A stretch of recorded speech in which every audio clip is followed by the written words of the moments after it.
Hey Slingers, ever wanted to get out on the open road? I have, and I'm going to talk about all my future travel plans and what's coming up next. Hey, sometimes it's hard to know where to start when you're building and growing your indie author career, and that's why I have put together something just for you. Me and my partner Roland Denzel have created Indie Author Blueprint. So hop over to indieauthorblueprint.com, start learning about all the ways you can build and grow your own indie author career, and we'll be right there with you all the way. See you there, indieauthorblueprint.com.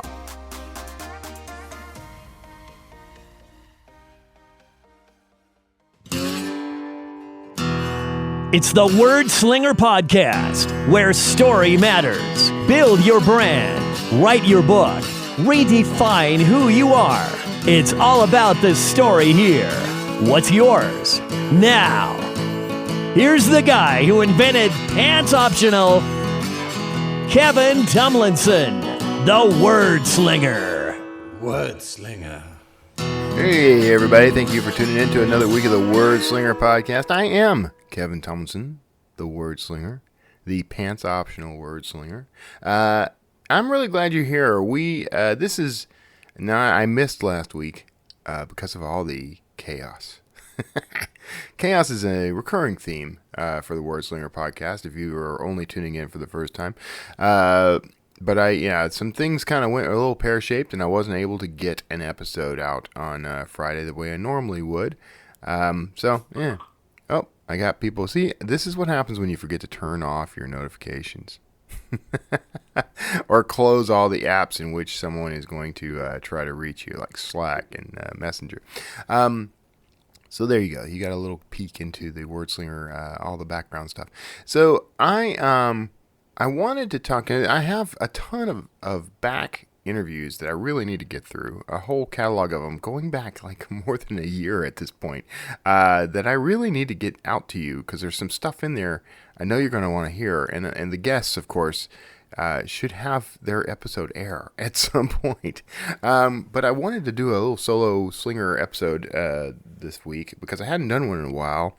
And I wanted to talk about what's coming up for me and for Kara as we get on the road. Because you may not be aware of this, but Kara and I are once again planning to get back into an RV. This time we've downsized to a much smaller RV, only about a 19-foot camper trailer, travel trailer.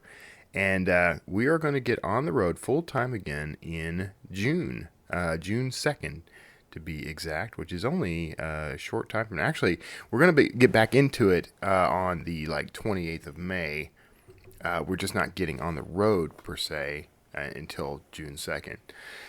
So that means we're downsizing again and going through our stuff and making sure that we get rid of things that we don't want to carry with us, we don't need to carry with us, and kind of figuring out how we're going to do this. We were supposed to do this. You may recall in April 7th was going to be our day because that was the day after our apartment lease ended. And we ended up having to move in with her folks for the past couple of months because of the pandemic. And at this point, it seems like we actually could be on the road anyway. A lot of the folks I follow and friends of mine who are full-time travelers, like Joe and Kate Russo from We're the Russos. They're on the road right now. They've been moving about and traveling and overlanding and things like that. So there are definitely challenges out there, but it looks like we are kind of clear to go. That's good. Now, Karen and I are going to stick to Texas for the first month or so. We haven't entirely decided on where we're going to spend the next couple of months, but probably through July, we're going to be in Texas through most of July. But then we plan to start meandering up and possibly to the northeast. Don't want to go too far northeast and definitely don't want to go all the way to the west, given the way a lot of states are still locked down. But we're going to get out there and we're going to kind of see what the world has to offer and spend some time. Now, part of that is I got to continue to write and publish while on the road. I'm also still going to be doing work for Draft to Digital, and Kara actually has started working with Draft to Digital. I got her on as the new. She's kind of rounding up the merchandising, which means helping you to get promotions with the various sales channels. So she's in the process of building an infrastructure for that and making that a reality for people, making that a little easier. I'm really thrilled about that. It's sort of a perfect job for her, and it's one that we had talked about her kind of slipping into that role. We are very fortunate in that we don't necessarily need additional income, although the additional income will go into helping us pay off student loans and things like that. So having the extra income means paying that stuff off faster. So that's great. But having the freedom to move around is what's pretty amazing. So, and that's what we're looking forward to.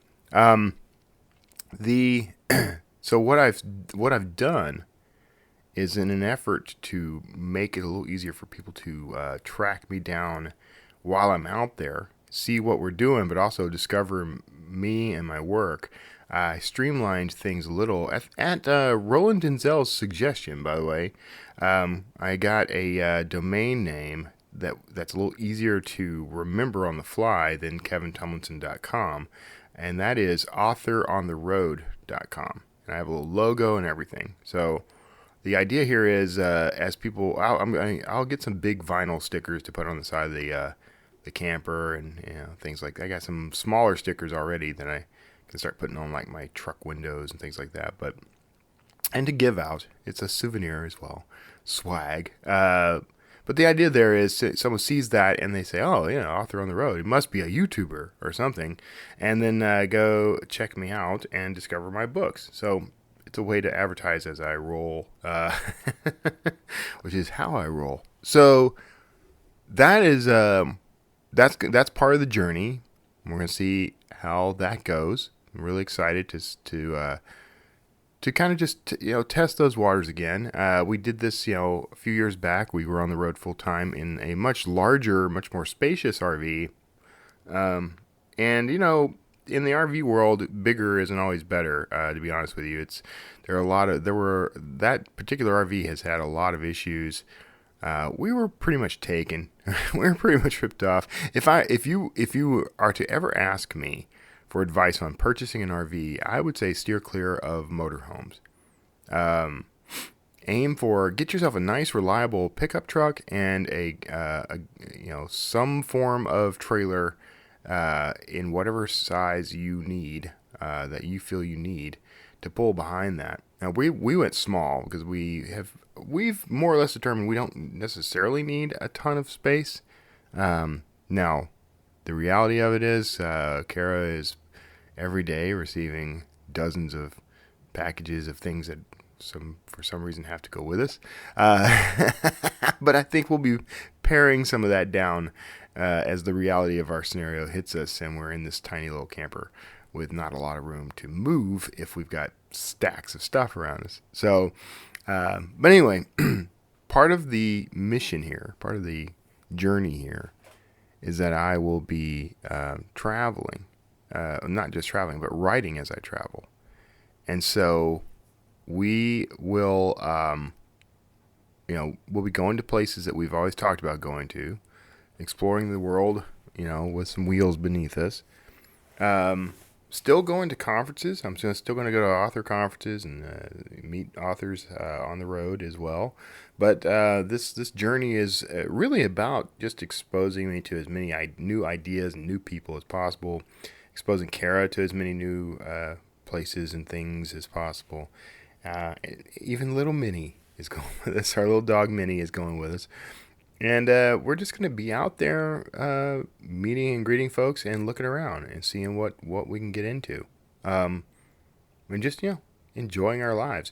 And we do intend to come back at some point, buy a piece of property, get a house or something. We've got a variety of plans and alternative plans. So we'll see how that goes. But for the most part, we're really I'm just looking forward to being able to, park in some beautiful vista and sit outside and do my writing in the mornings. Now Wi-Fi is a challenge. We got to make sure we have internet access, but I think we got that covered too. So yeah, that's how things are going, and we're gonna see where that leads us. Going to explore that, and as we go, I'm going to be sharing a lot of this stuff here. I'll share some things here, but if you are interested in following what we do, I'm going to be updating authorontheroad.com, which is really just points to a page on my website at kevintomlinson.com. But you can go there. It's pretty light right now because we got sidetracked by the pandemic, but I'm gonna keep it going. I'm gonna see what turns up, and I'm gonna over time I will tinker around and add things, and we're gonna see. In addition to that, I'm gonna continue to do the podcast. But I've also added some things to my plate. So there is the Kevin Show, which unfortunately you missed this week's because it's today as I record this, and I'm recording on a Wednesday. So normally what I do is I think I'm going to streamline this and make it a regular thing on a Tuesday. So like every Tuesday at 2 o'clock Central, I'm thinking it's going to be the Kevin Show. And that is this weird little thing that I'm really happy about. It was this thing that I decided I would just do one evening. I was talking to Nick Thacker. I said, what would be kind of funny is if I just because I was stressed out, I just needed an outlet. And I said, what if I just created a quick little thing, a quick little live stream, call it the Kevin Show. It's ridiculous. It's about nothing. And it's 30 minutes of distraction. And Nick said, I'd come on that. And so I had him on as the first guest. And I spent about an hour building the show one evening. And the next day we were live. And it has turned out to be one of the best resources for engaging with my readers that I could have made. It's ridiculous how all this time I could have been doing this. So that said, I'm going to maintain that show, but I also think that if you are thinking of ways to engage your own readership, maybe you should consider doing some live stream and sending that. I send it to Facebook and I send it to my YouTube channel. And I have watched you need to ask people to subscribe and to join you. But I have watched my engagement go up. I'm watching my subscriptions on YouTube start to go up. I'm still only in the hundreds on my personal channel, but it goes up bit by bit. And the more content you have, the more consistent you are with creating it, the more followers you get. And for me, that's part of the platform. And I think that video is a great way to engage your platform, to build and grow that platform, but also to engage your existing platform. A lot of my readers a lot of them are retired, so they don't have much else to do anyway. And so they are tuning in because they want to see me. They want to know who I am. They like my books. They like what I write in my emails. They feel a connection with me. I respond to every email. So I nurture this idea of a connection. So they pop in, they follow me, they ask questions live. Is it a huge audience? No, not really. Usually 10 to 20 people at the most. If that many. Sometimes it's as few as 3 people. But it is an audience that I interact with. And I don't always make it about my books or my work. A lot of times I'm just talking to a friend. It's never all that serious. It's 30 minutes of just fun, random content. I've created like a little opening intro and outro, and there are graphics and things. So it's just a fun thing, and I'm going to continue to do it, and we're just going to see where it goes. But I'm using it also when I did the cover reveal for God Resurrection, which is the newest Dan Kotler book, which it's releasing your time. It should be, if you're listening to this on the day this episode releases, it's going to be coming out the next day. So Saturday, May 23rd, which happens to be Kara's birthday, by the way. So if you are connected to Kara on Facebook or something, make sure you send her a happy birthday note. But that book comes out on Saturday, And I did the cover reveal a couple of weeks ago when I sent the book to my editing team. And now it's on track to release. In fact, yesterday was the last day to get the final version of the book up on KDP. So that book is set to release on Saturday. Today, with the pre-order still in place, I'm going to do this Kevin show, and it's a open mic version of the show where it's just me, and I'm going to be talking about the book some more. I'm going to talk about the series, the characters, the current work in progress, the pre-order. I'm going to talk about all that stuff, but I'm going to do it in a very personable and engaging way. And if you've listened to the show for any length of time, this is the same thing I say about email. Your email needs to be personable and engaging, meaning you need to reveal some of your character in your communication with your readers. You don't have to reveal personal, private information, but you do need to interact with people. You do need to make sure that they're getting to know you on a personal level, because when people become personally engaged with you, you become part of their tribe. You always hear marketers talking about building their tribe, right? I'm a tribe. I have my tribe, my community. I want you to join my community. The reality is, we are always joining someone else's community. We're always joining someone else's tribe. And under the same token, I say things like, everyone's the hero of their own story, and that's true.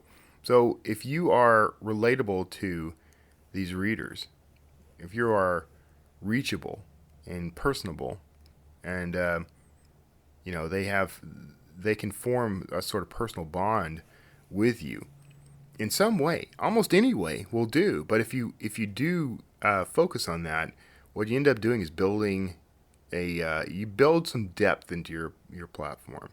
So the number of people in your platform, which can be your mailing list, plus social media, plus whatever your reach happens to be, but the number of people is the width, the breadth of your platform, but the connection you have with them is the depth. So when you nurture relationships and you make sure that you are responding to emails, that you are giving more than you're asking for, this content that I create, I rarely promote the books in the Kevin show, for example. I'm almost always just giving 30 minutes of fun and distraction to folks. But I do, and I do have a call to action. It says, I say, go subscribe and go check out my books, and that helps me widen my platform. But the connection I'm making with these people, when they find that they can have any form of personal relationship with me, even if it's somewhat one-sided, but it still feels like I'm there for them, engaging with them, that deepens that platform. And the depth of your platform is what's going to result in a successful author career. You can have 1 million people on your mailing list, but if they don't feel engaged with you, if they don't feel any connection with you, then when you ask, will you please go buy my book? Will you please go review my book? There may be nothing to compel them to do so. But if they feel that personal connection with you, and they're part of that deeper bond, the deeper platform, then now you have an opportunity, and when you ask, your chance of success goes up. So, anyway, so the content I'm creating, I'm a big fan of content marketing.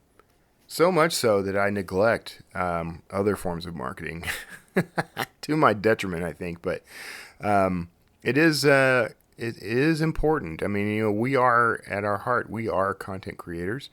That's why we got into this. We are creating.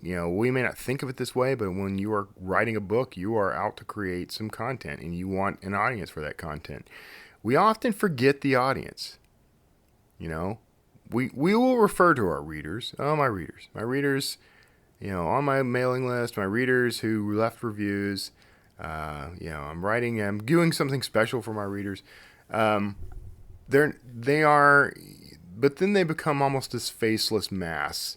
They are more than just readers, and we need to bear that in mind. Like, these are human beings. They have the same needs and wants and desires as we as authors have.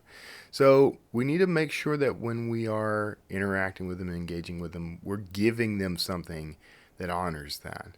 So I feel like I've gone a little far afield because the whole point of this episode is the author on the road idea. I think travel is this amazing tool. It definitely, I believe the quote is, travel is anathema to prejudice, I think is the quote. I have to look that up. But you, when you travel and you start encountering different people with different ideas, it broadens the scope of how you think. You know, when you get outside of your home territory and you allow yourself to be a little uncomfortable, a little unfamiliar, you start kind of picking up on things. Like you find a rhythm. I remember the first time I went overseas, and just I'm riding around in a car in this strange city I've never been to in my life, never thought I could ever be there, and everything is written in a different language. All the people speak a language I don't speak, and as I start looking around, though, I start to realize, well, this isn't all that different from home. If I were back home in downtown Houston, it would look a lot like this. If I were in New York City, it would look a lot like this. I don't pay much attention to signs and things when I am traveling, domestically here in the United States. So it wasn't long before I wasn't paying attention to the signage in these new cities, overseas. If I were in Paris, or if I were in Strasbourg, or somewhere in Europe, I would see unusual looking signs, and unusual looking things that were somewhat familiar but slightly different from what I was used to. And then they'd become part of the landscape, and it no longer mattered. And so it was only the people, and I was interacting with other human beings without even speaking. We understood each other. We understood that, I need to go this way, and they nod and hold their hands up and say yes, yes, and they go the other way. We don't get in each other's way. That's a form of communication. I'm thirsty. If I needed to point at something in order to order, that was no problem. These little communication barriers are easy to overcome. But what you gain from these experiences is worth the discomfort. It's so worth it.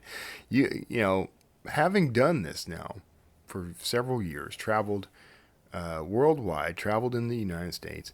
I've actually traveled less in the interior United States than I have worldwide. And in the United States, I've traveled more to, the various coasts than I have to the flyover states, as they call them. And so we're going to slow things down a little and spend time exploring these other avenues of, these other destinations that maybe we wouldn't have thought of, maybe no one would think of. And because of that, I get a richer, more textured mental map of the world, and it allows me to I grow personally, but then also my characters grow. A lot of my characters travel quite a bit, and it's just a part of the thriller genre. Travel is just baked into the whole thing. So but I've got different characters with different perspectives. And what happens as I move about in the world is I gain one perspective while in this city, and then I go to this other city and I gain a whole new perspective. And they may be just similar enough that I can have two characters in my books look at the same thing, experience the same thing, but have two different points of view on it. And that's part of the value of all this. So if you do get an opportunity, I know right now there's a lot of fear about moving around in the world. Some places are still on a strict lockdown. I don't know what your opinions are. I'm not going to get into a debate about the whether or not this was a wise move or any of that. I think that everyone did what they had to do, and I think that now we're also having to do we're doing what we have to do. But as for me and my family, we're going to get on the road, and I'm looking forward to it. So that's it. Don't want to keep you too much longer. I wanted to share some ideas, and all these things do mesh together. I am currently I'm retooling a lot about my work and how I manage my platform. I've created this new thing, this new brand, basically called Historic Crimes, and I got the domain name historiccrimes.com, and that is going to become an overarching brand for my thrillers, for everything really. If I can figure out a way to work it all in, I'm going to work in all kinds of stories and books over the next decade that will fit under this brand. Even going back to my sci-fi roots at some point, I've been looking forward to that. I have some ideas, and I think I know how to bring them in. Because I introduced some things in this new book that are going to make a lot of this possible. So pick up the new book if you're out there, The God Resurrection. Get it for $2.99 today, and then tomorrow the pre-order is over, so the price goes up. So jump in there. But anyway, the goal here with Historic Crimes is to give me a way to bridge my way out of just doing only Kotler books. I love Dan Kotler. I love Roland Denzel. I have loved everything about writing these stories, but there are other stories I want to tell that don't fit in the Kotler universe, or in the Kotler, don't want to call it the Kotler world, because the universe is all pretty much the same. All my books are connected. But as of this morning, like just before I got on the air here, I wrote the final note in a book that I actually technically wrote like 2 years ago, but a week ago I started editing, and today I finished the edit, first pass edit, and wrote an author's note at the end, my note at the end. And now I'm going to run it through another pass of editing, and then I'm going to send it to my street team. And the goal there is I'm going to write the second book next, while God Resurrection is out and hot. And I should finish that book within a couple of weeks, 15 days usually. And once I've got that draft written, I'll start editing that and get that to my street team. And then I'll write the next Kotler book. And then once I release the next Kotler book, I'll write the third in this new series. And then once the third one is ready, then I'll set it up to release the first book in that series. And that way I have 3 books written. I can do a rapid release. The plan is to take those wide, because I'm trying to bridge the Dan Kotler books out of KU, and I have lots of all my other books are out of KU, but the Kotler books are in Kindle Unlimited, and that's one of my big money makers. So what I'm trying to do is build my wide audience so that I can start getting those books build my wide audience around the Historic Crimes brand, and then put Kotler under that brand, and then start slowly bringing those books out without hopefully losing my biggest source of revenue. So that's the plan. So I'll let you know how it goes, and if you have advice, you feel free to send it my way. But I've mapped this out pretty good, so I think we're gonna have some success. So anyway, that's going to do it for today's Word Slinger podcast. I hope you enjoyed this solo Slinger episode. I haven't had one of these in a while. And I hope we got Memorial Day coming up here in the U.S. So have a safe, happy Memorial Day. Get out, get some sun. We've all been inside for 2 months. Get out and find a private park with some adequate social distancing and take a walk. Get some fresh air. Listen to some music while you walk. Get out there and enjoy the world, because to quote from Shawshank Redemption, you can get busy living or you can get busy dying. I'm gonna go live, so come on out there and live with me. So, take care of yourself. God bless you. Good health, and I'll see you all next time.